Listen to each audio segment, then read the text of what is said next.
estamos iniciando a nossa aula número 191 do nosso curso de Filosofia Espírita e Interpretação dos Evangelhos segundo o Espiritismo. Peço a gentileza de vocês clicarem e se inscrevendo no curso e com isso recebendo. Então logo a aula suba do YouTube, vocês sejam comunicados. Bem, na aula passada nós começamos a estudar eu diria, o progresso espiritual, que são lampejos ainda, que Paulo vem sofrendo. Aulas anteriores, nós estudamos a epístola dele, a primeira epístola aos Coríntios, Coríntios 13, 13, em que ele mostra a prevalência da caridade sobre a fé. E com isso, ele cria um cisma dentro da própria doutrina da fé, já que ela privilegiava a fé como instrumento de justificação e de felicidade junto a Deus. Com a polarização da caridade, o homem vai ter que ter uma tarefa ativa em relação ao próximo, em relação à sociedade, na prática do bem e no ajuda, no apoio àqueles que estão necessitados. Então ele sai de uma posição eminentemente adorativa, introspectiva, que é a fé, fica centralizado na fé, uma forma introspectiva e de adoração, e passa para uma forma executiva, que a caridade propõe. Essa revolução que Paulo fez, na realidade ela foi depois eclipsada, porque em outras epístolas ele retroagiu e não mais quis abordar esse critério da caridade, e voltou ao discurso antigo sobre a fé. Bem, mas foi um avanço.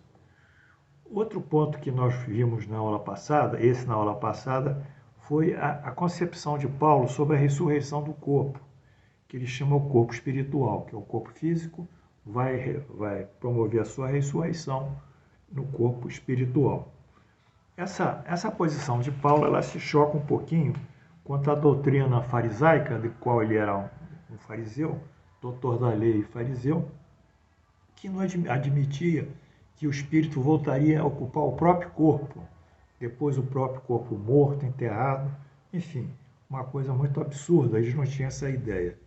Então Paulo fez uma outra transposição, em vez de entrar o espírito no próprio corpo, que seria a ressurreição, nesse sentido, ele vai ter a sua ressurreição no corpo espiritual. Mas esses conceitos de ressurreição, ele se choca também com o conceito de ressuscitação, porque o próprio Jesus também teve a sua ressurreição. Então eu vou abrir um parênteses nessa aula para fazer uma preliminar sobre os atuais conceitos de ressurreição e de ressuscitação, que serão muito, muito úteis para vocês. Isso aqui dentro ainda, de uma certa forma, do que a proposta do Paulo. Primeiro conceito, ressurreição. Os evangelhos descrevem a ressurreição de Jesus, ou seja, a volta do próprio corpo após a morte. A ressurreição é a volta do próprio corpo ao próprio corpo após a morte. Paulo era doutor da lei, fariseu, e como todos os fariseus, acreditava na ressurreição. Vejamos isso em Mateus 28, versículo 7. Ide, pois, depressa, e dizei aos seus discípulos que ele ressuscitou dentre os mortos, e vai adiante de vós para a Galiléia, ali o vereis, é como vos digo. Então, a concepção é que Jesus ressuscitou dentre os mortos, morreu e voltou a ocupar o mesmo corpo. Vamos ver o conceito agora de ressuscitação. Na época não havia esse conceito é da medicina, né? É um vocábulo médico que diz respeito ao indivíduo que sofreu uma parada cardiorrespiratória, o coração deixa de bater e a respiração para, quer dizer, ele entra numa chamada apneia, não tem mais incursões respiratórias. Na maior parte desse episódio se devem a arritmias cardíacas, que são alterações no impulso elétrico do coração. A ressuscitação é tecnicamente o retorno do batimento cardíaco e o dos movimentos respiratórios, quer dizer, isso se faz através de um aparelho chamado desfibrilador. Então, quando o sujeito entra em parada cardíaca, nós colocamos o desfibrilador e revertemos a parada dele e o ritmo volta ao normal.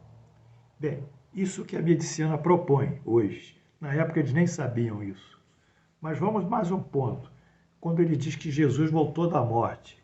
Vamos ver o que a medicina diz sobre o diagnóstico da morte.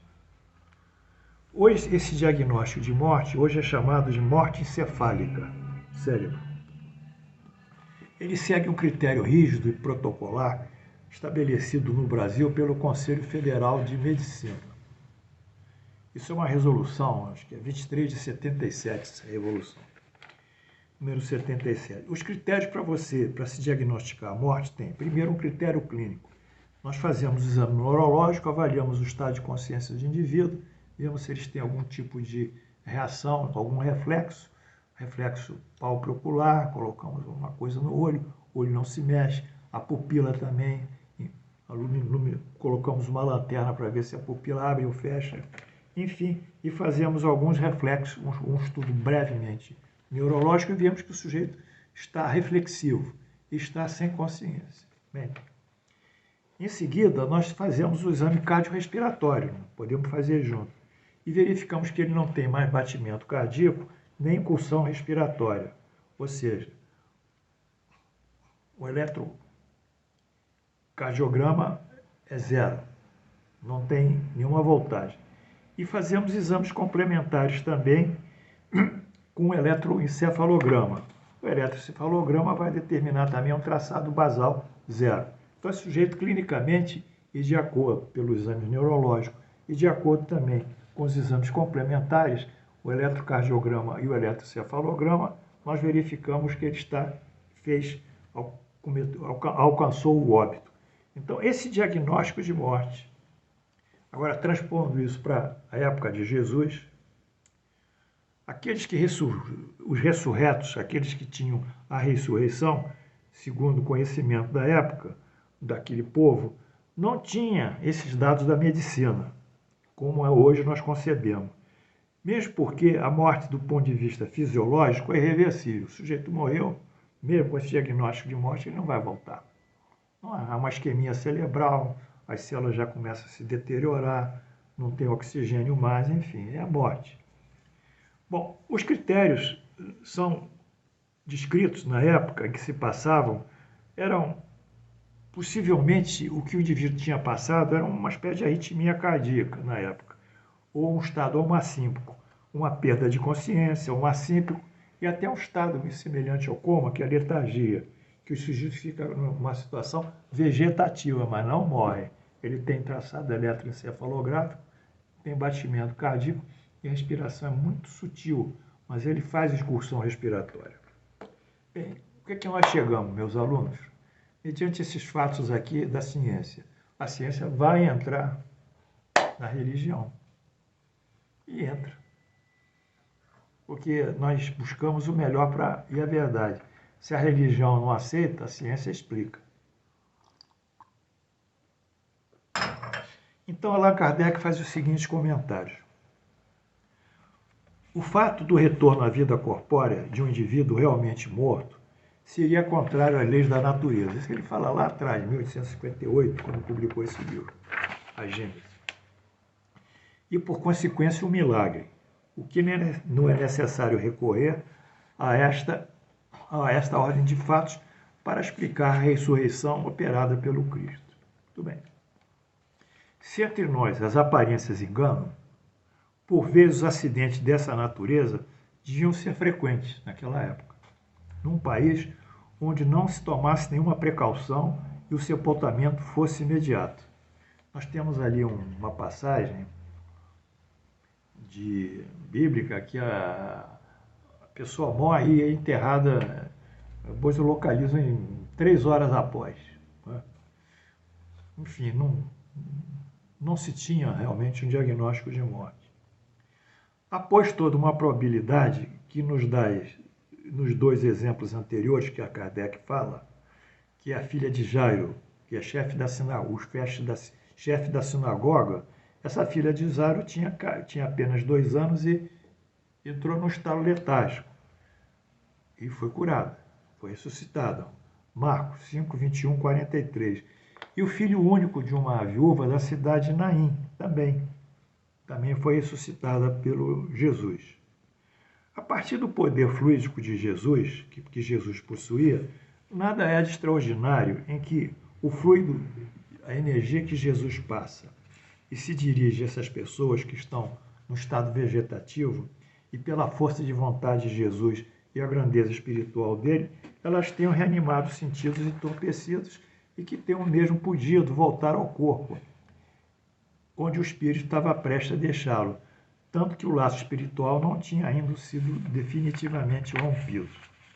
Isso que nós falamos, essa observação de Kardec, está em A Gênese, Os Milagres e as Predições, segundo o Espiritismo, Fial, São Paulo, 2018, 333. E agora? Jesus ressuscitou no terceiro dia. Não foi no seu corpo. Não foi no seu corpo. Nós vimos, foi o seu perispírito. Nós vamos estudar isso, já estudamos alguns momentos na nossa aula. Não é?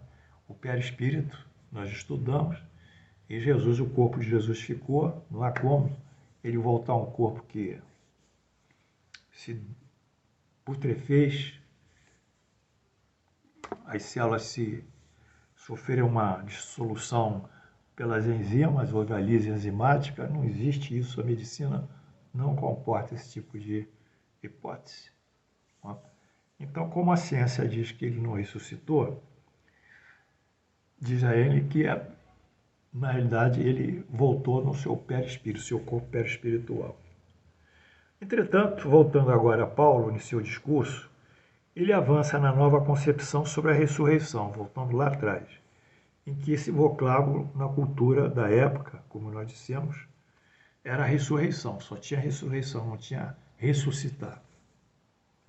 Não é mais a ressurreição, não é mais o retorno ao corpo carnal em Paulo, ele já dá um salto, hein?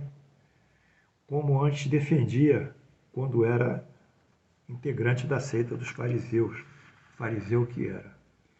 É a morte do corpo físico, que agora ressuscita em corpo espiritual, diz Paulo. Então o corpo físico morreu, não volta mais e sobe para o corpo espiritual. Vamos ver o que o Espiritismo diz sobre isso ainda, alguns aspectos também. A posição do Espiritismo sobre esses eventos. Kardec, o Livro dos Espíritos, CELD, Rio de Janeiro, 2011, página 127. Pergunta 155. Como se opera a separação da alma e do corpo? Sendo rompidos os elos que a retinham, ela se despreende. Quer dizer, romper os elos. Os laços fluídicos são laços energéticos, esses laços vão saindo gradualmente, vão se distendendo, não é uma ruptura bruta, é uma distensão, vão ficando, a energia vai caindo a energia, à medida que a energia cai, o espírito vai sabendo, a energia vai caindo, o perispírito vai perdendo a sua energia vinculada ao corpo físico, aos diversos plexos nervosos que nós temos, desde o plexo frontal aqui, occipital, até o plexo mais baixo, o plexo sacro e genital, ela vai andando, vai distendendo, o espírito vai subindo. É assim.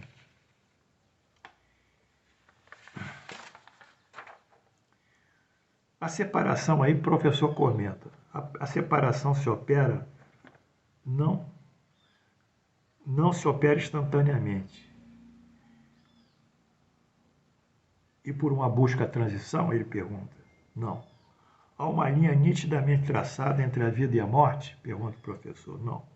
A alma, preste atenção, se despreende gradualmente e não escapa como um pássaro cativo, restituindo subitamente a liberdade.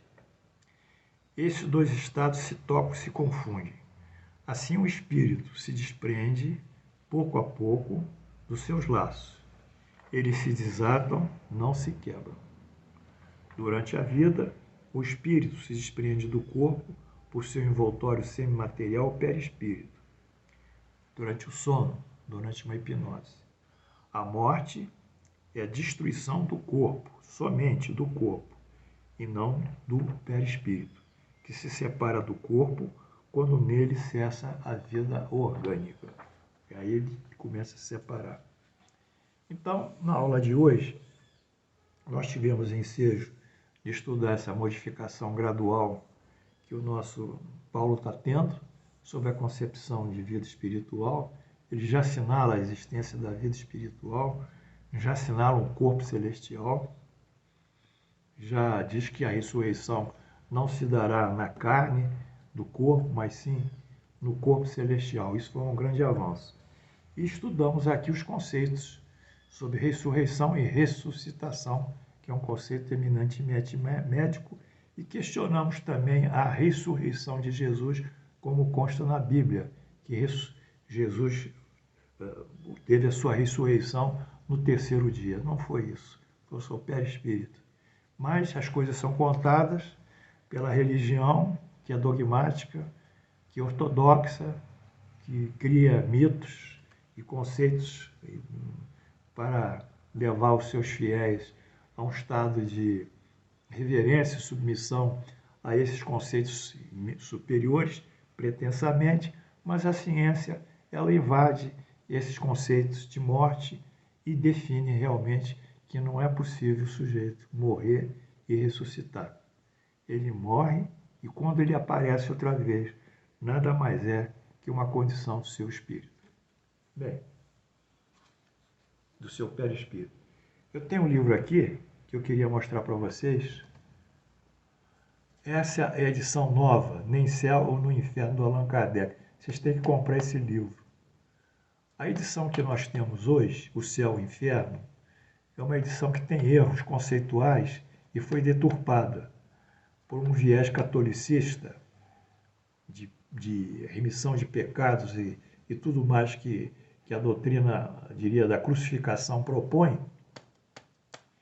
Foi inserido aqui no livro O Céu e o Inferno, em edições que tem aí. Tem diversas edições, tem da FEB, da CELD, tem da LAC, enfim, tem uma série de edições. Esse livro foi revisto. Localizou-se a edição original em Paris. E da edição original trouxe as suas modificações. E eu gostaria muito que vocês jogassem fora o Céu e o Inferno que vocês têm e estudassem aqui esse novo Céu e Inferno, que está uma beleza. E a edição é a FEAL, a Federação, é a Fundação Espírita André Luiz. Vocês podem comprar isso rapidinho, vocês entram no site de livros. Eu compro o livro, esse livro eu pedi, hoje é sexta-feira, eu pedi esse livro na quarta-feira. Já um cara com Uber aqui veio aqui em casa, tocou a campainha, não tem mais correio, acabou aqueles atrasos do correio, não existe mais isso. O sujeito tocou aqui, o Uber entregou e está aqui o livro em 2 dias, tá? Então, eu só vou citar um trecho aqui, que é um comentário também muito bom, que diz o seguinte: Deus fez da felicidade o prêmio do trabalho. Deus fez da felicidade o prêmio do trabalho e não do favor, a fim de que cada um dela tivesse o mérito. Ou seja, até agora nós achamos que a felicidade é um favor de Deus e as religiões estabelecem a intermediação desse favor através das suas liturgias, da sua teologia e da sua dogmática. Mas nós vamos estudar aqui que isso não é um favor, isso é o nosso merecimento.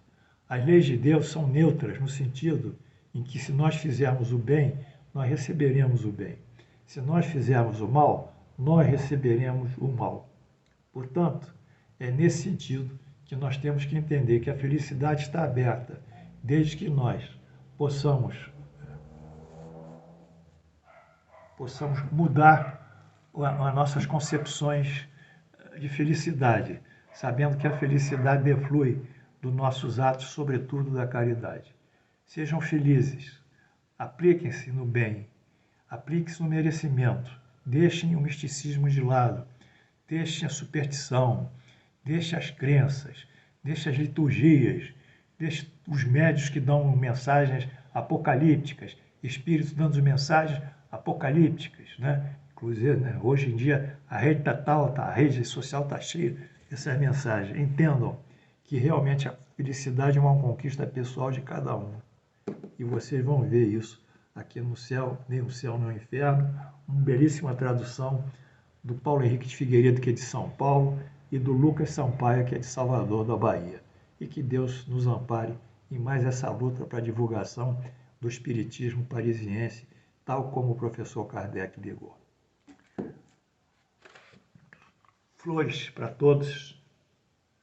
Obrigado.